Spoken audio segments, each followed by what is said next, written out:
Hey YouTube, Red Eyes 115 here, bringing you another Yu-Gi-Oh! Duel Links video. And basically, we got a few things to go over. We're going to have a few PvP messages today episode. But basically, let's hop into the game and let's talk about a few things real quick. Alright, now, one of the first things I have to say is the Dimensional Disaster event is back. If you was here before, well, this event was originally to unlock Dark Side of Dimension Yugi, but no longer because now he's available at the gate, which I will go over in a minute. But right now, if you haven't played this event before, it's simple. You're just trying to take out the cubic here in the background, defeat them, and then just progress, get rewards, stuff like that. So strictly this event is just free gems at the moment. But if you have played this event before, the only thing that you're actually farming for is this card right here, Cubic Ascension, which is kind of trash for Duel Links at the moment. But you can use this skill if you're using Agami and the skill to get the red gem, the Cubic Seed. But anyway, this is a new cubic trap for the deck.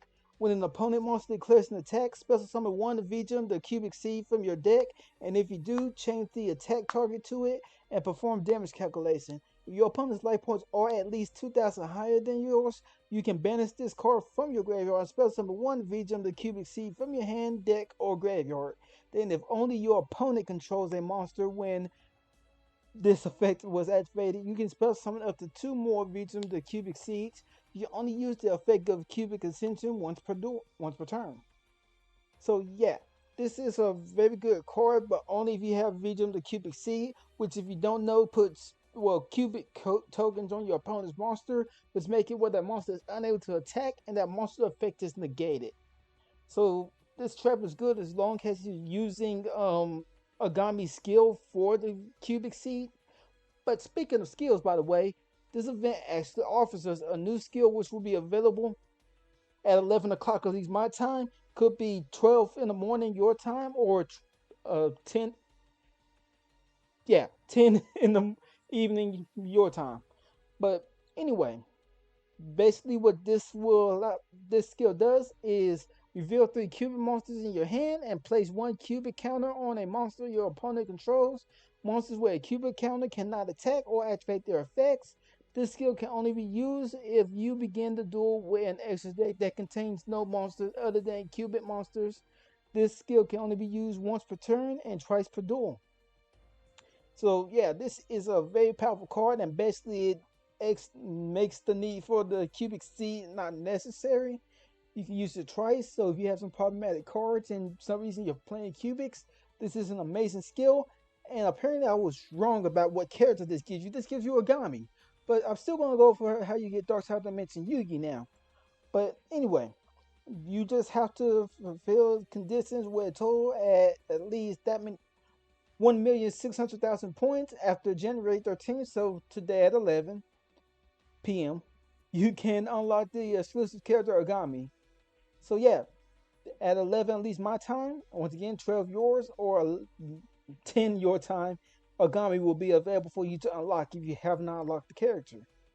Besides that, the only other cards of note from this event will be Gandera, Cubic Dorama, which was the card from the event last time, the End of Anubis, which is a powerful card that locks down the grave, and then Dark Grunnex, the Cubic Beast. And then, of course, for Yugi side things, Guy the Knight of Origin is also another card that's really worth farming. And of course, if you're playing Witchcrafters and you don't have any of Genie, it's a chance to get her now. But anyway, let's head over to Duel Links Meta real quick and talk about how you can currently unlock the Dark Side of Dimension Yugi. Okay, now to unlock Dark Side Dimension Yugi at the moment in Duel Links for people who missed the event and just never got them, you got to reach stage 6 in Dark Side Dimension World to trigger his unlock mission. Summon Deep Eyes White Dragon, which is the card from Kaiba where if a Blue Eyes monster is destroyed, you can spell something from your hand. I can't remember the rest of the effects on top of my head because I don't play Blue Eyes like that. But you know, you do this for Haseo Kaiba Dark Side Dimension version in a duel against Yugi Moto Dark Side Dimensions. Summon a spellcaster type monster 3 times in a duel against Yugi Moto Dark Side Dimension using Yami Yugi. Achieve 3 no damage wins in a duel against Yami Yugi at level 30 using Seto Kaiba Dark Side Dimension. and spell summon a rock type monster 10 times in dual world dark side dimension, which would most likely be the Magnet deck. Or I believe Trimance is a rock type archetype as well, so any of those two decks will work. Spell summon warrior type monsters 10 times in dual world. So basically use noble knights. But anyway, those are is how you unlock Dark Side Dimensions Yugi. Let's head back to the game now. Okay, the other things that's currently going on in the world of Duel Links is it's the 4th anniversary campaign at the moment, which gave us 2 new rarities of Blue Eyes White Dragon and gave us 1 copy in the new rarity of Blue Eyes Alternative White Dragon, which is a powerful card for the archetype. Which, if you don't know, we only had access to this card through a skill, and basically, what you had to do was show your opponent Blue Eyes White Dragon. I'm not talking about the skill anymore, by the way, just in case someone just go in the comment section and go over my head about how the skill works. But anyway, you to use Blue Eyes Alternative White Dragon's effect, you show Blue Eyes White Dragon in your hand, spell to summon it, and just like you see people doing, you can target one monster on your opponent's side of the field and destroy it. And besides that, we get 1,000 tickets, a skill ticket, so you can get any skill you want. By the way, this won't work for Kite when he comes available, so yeah. But besides that, right now we on day 3. We just got our SR ticket prismatic, and then tomorrow, which I'm pretty sure the game's daily reset is at 11 now, we get the SR dream ticket. So that means you get any SR card in the game. And yeah, that's what's going on in the world of Duel Links at the moment. Besides the bingo, I almost just completely skipped over the bingo, but all we get in from the bingo that's worth farming for besides the gems is Cran Cran. When this card is normal summon, you can target one level 3 monster in your graveyard, special summon that target, but its effects are negated. You can only use the effect of Cran Cran once per turn. And is there anything else? Nope. Okay, we went over everything. And let me just see real quick. Okay, yeah, we went over everything. So let me just show you the deck I'm going to be playing with real quick. And let's hop into some PvP matches. Okay, right now the deck I'm going to be playing with is a DDD deck. Now, this isn't the final build in any mean, but it's improved based on the version I was playing on my Rex Goodwin previously. Now, basically, before I only had one Shroud Slime in here because I only was able to pull one.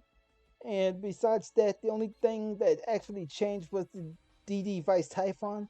I used to have 3 of them, but now only running 2. But yeah, the DD Pendragon right here, he's mainly to pop back row. You can discard a card, destroy something on your opponent's field, or destroy a spell or trap on your opponent's field. And on top of that, he gains attack points. So he's really powerful to pop back row if you just can't spare the life points for a dark contract with the witch. Which is another trap card that makes you take 1,000 at the beginning of your turn. If you don't know the DDD's gimmicks, all of their spells and trap cards that are related to them literally makes you take damage. 1,000 to be exact.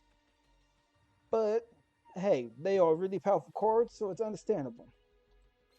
Then we got the contract with the Swamp King. This allows us to fusion summon a lot easier. As you see, the deck's rocking a lot of fusion. One of the main ones you would go into is Beowulf because he can pop back row at the beginning of your turn, so you don't have to deal with any problematic cards. This card right here, you're not going to see much play of, but he's your get out of free jail card. If your opponent got a deck that's just spamming out monsters, you can bounce back contract when you attack with it, and that's the equip one of your opponent's monsters to him, which increases attack points. But he's not our main damage dealer, but he's just to wrap it up if our opponent's just messing around. DD Flame King Genghis, he basically has the same effect as this guy, or no, or Gus High King Alexander. What Flame King Genghis actually does here is when we special summon a DDD monster from our graveyard or hand or whatever, basically, we allow to special summon another DD monster from the graveyard, I believe it's from.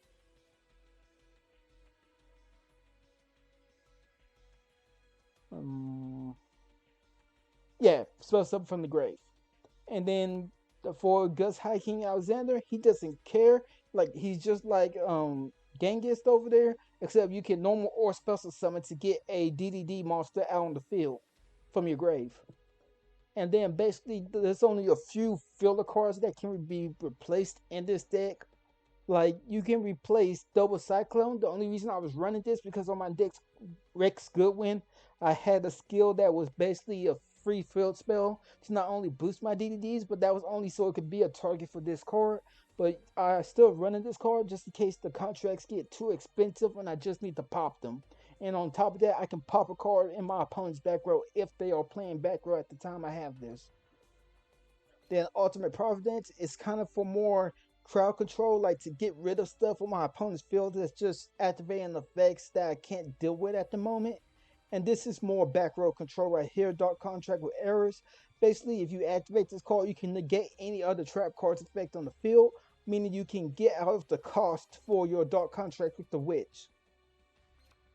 Do you do spells too? Nope, just traps. So yeah, you can get out your Dark Contract with the Witch, and also you can play around other traps your opponent plays. But that is the deck, so let's go ahead and hop into some PvP matches and see how it goes. Alright, looks like we're playing against Mr. Spitzer, and he's playing Axel. I know there's a few competitive decks that use Axel, but I don't know all of them off the top of my head at the moment. And this is a rank up match. And I never changed that play map for the deck that used to be here. Now, this right here is a brick, if you couldn't tell from my expression. But what we're going to do here is set this card face down and throw this in defense mode and pass the turn. Now, basically, we're hoping he plays a monster effect so we can pitch the Vice Typhon and be able to use our other Vice Night Howl effect in our grave, or in our hand.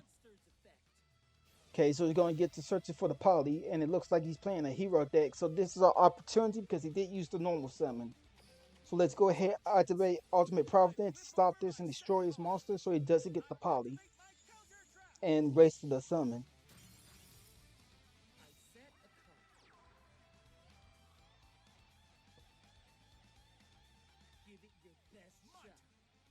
So let's see what we get here. Okay. So we're going to set this. And I don't think the flip summon will actually help us, but we're going to summon DD Night Howl, use this effect, get the special summoning Vice Typhon.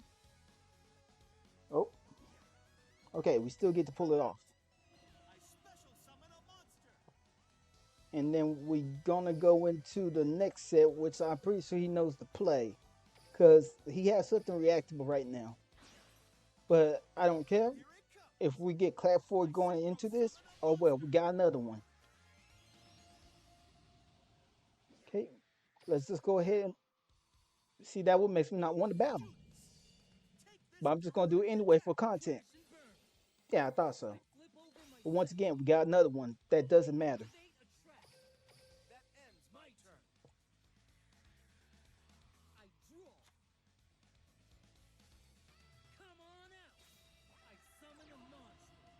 Window, okay.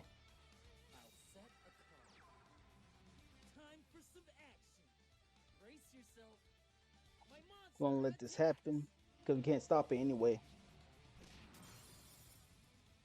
And by the way, I don't even know Window's effect. If this card in its own possession is destroyed by an opponent's card by battle or effect, you can spell summon one of these monsters from your deck or extra deck.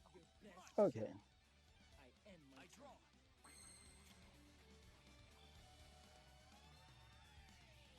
We're just gonna chill.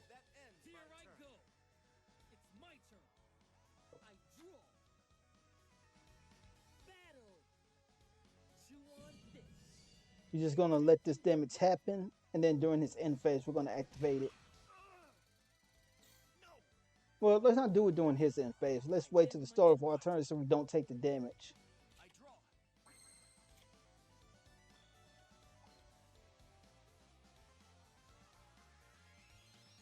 You know what? Still gonna let it slide. So I don't know if I'm in frame or not.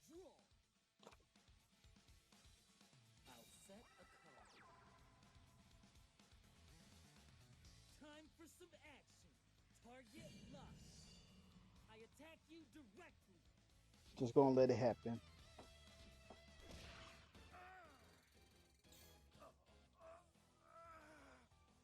Definitely not activating that now. Okay, so we got a few plays here. We're gonna go ahead and activate this. Use the effect. Discard the Pendragon. Go ahead and try to destroy window. Sorry, naked. Because we know he's gonna get a summon off of this, so.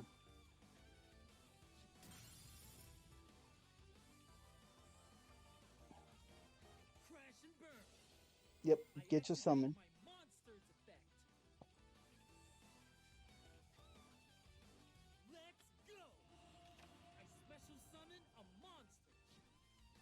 We're gonna use our skill. Sit and pass.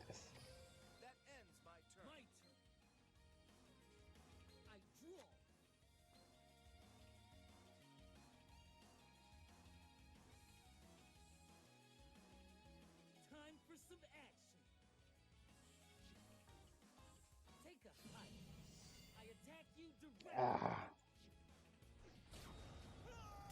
Did not realize that thing could negate effects like that. Mm. Oh well, that's one game. We still got time for another one, so let's see if we can find another match.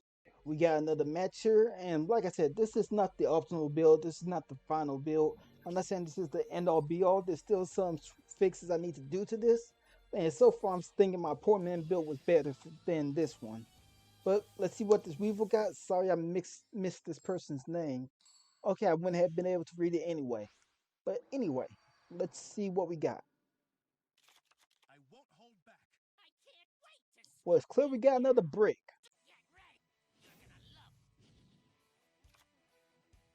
So that stupid parasite's in our deck now.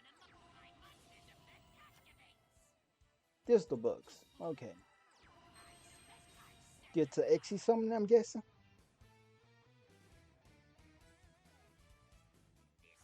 Yep.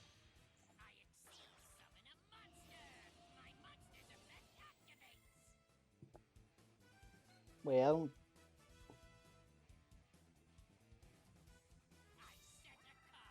Yeah, this effect can't activate.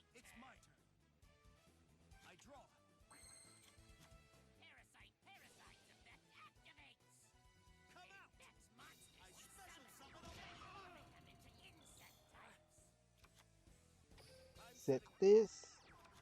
Go ahead, add this.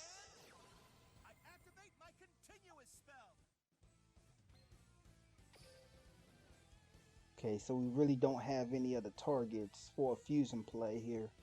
So I'm guessing the only card we should be searching is our Pendragon at the moment.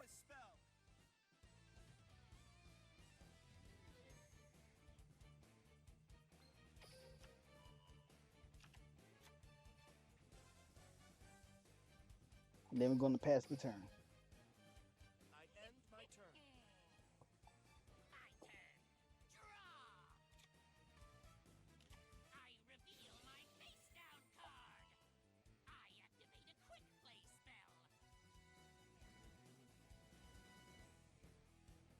How about let's just brick you?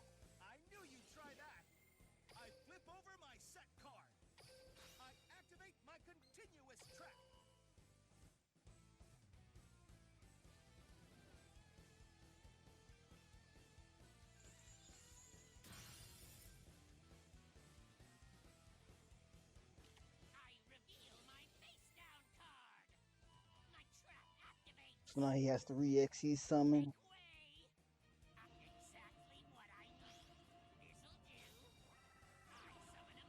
Ah. So now he can go straight to the boss monster of the deck.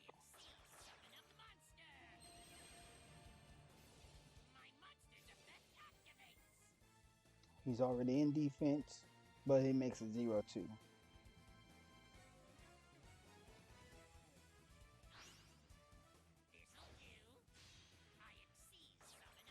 And because of that other one's effect, he can go to the next form.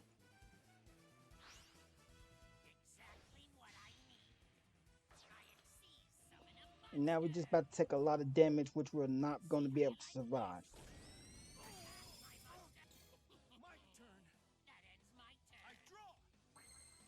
Yeah, like this is game for us because of our own cards. It doesn't matter. So, but anyway, I hope y'all enjoyed this video. I'm gonna probably play a little bit longer just to adjust this deck, or just scrap it and play with the DDD deck I was playing with before. But anyway, I hope y'all enjoyed the video, and I'll see y'all in the next one. I'm out. Peace.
Looks like your Kaiba